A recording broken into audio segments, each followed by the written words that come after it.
তো হ্যালো বন্ধুরা, অনেক ব্যস্ততা থাকার মধ্যেও আমি, ভাই আর মা মিলে চলে গেছিলাম বকখালিতে।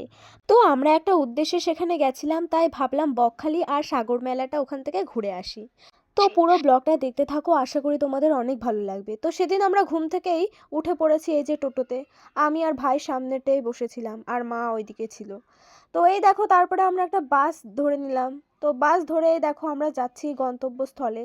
আর এখানে একটা নদী ছিল, নদীটার নাম ঠিক আমি জানি না। আর এই যে সেই ব্রিজটা, আগের দিন এর নিচ থেকেই আমরা সাগর দ্বীপে গেছিলাম। তো তারপরে দেখতেই পাচ্ছ গাইস, আমরা আস্তে আস্তে আমাদের গন্তব্যর দিকে পৌঁছচ্ছি। আর এদিকে আমি একটা ভিডিও করে নিচ্ছিলাম। তো দেখতেই পাচ্ছেন তোমরা।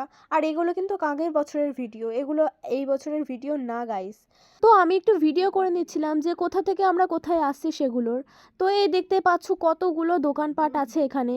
তো বন্ধুরা, ফাইনালি আমরা চলে এসেছি বকখালিতে। তোমরা কে কে বকখালিতে এর আগে এসেছো প্লিজ কমেন্ট করে জানিও আমাকে। আর কীরকম মজা করেছো সেটাও জানিও। তো বন্ধুরা, পুরী দীঘা এগুলো বাদ দিয়ে এখানে অল্প খরচে তোমরা যেতে পারো। আশা করি তোমাদের সবার ভালো লাগবে। আর আমার তো খুব সুন্দর লেগেছিল এখানটায়। তো দেখতে পাচ্ছ অনেক লোক আছে এখানে। আর শীতের সময় এখানে অনেক বেশি লোক থাকে। গরমের সময় তো থাকেই গাইস। তো এই যে আমি একটু ভিডিও করে নিচ্ছিলাম নিজেকে। আর দেখতেই পাচ্ছেন গাইস, আমরা এখন চান করতে যাব। তো এখানে আমরা অনেক মজা করেছি, অনেক খেলাধুলো করেছি। আমার ভাই আরও অনেকে যারা গেছিলো তারাও সবাই চান করেছে। তো আমি এই যে রেডি হয়ে গেছি। আর রেডি হয়ে যে একটা ড্রেস পরে নিলাম। আর একটা বুট জুতো পরেছিলাম।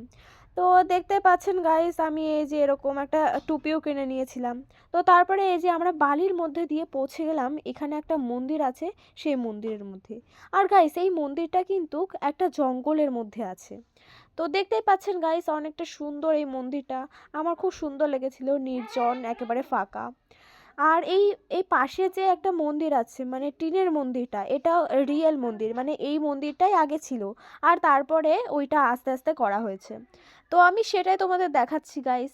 এই যে সে ঠাকুর। তো আমি একটু প্রণাম করে নিয়েছিলাম এখানে। তো তারপরে বিকেল হয়ে গেছিলো আস্তে আস্তে। তো এই যে বিকেলের মরশুমটা কীরকম দেখো। আর সামনে আমার মা আরও অনেকে যাচ্ছিল।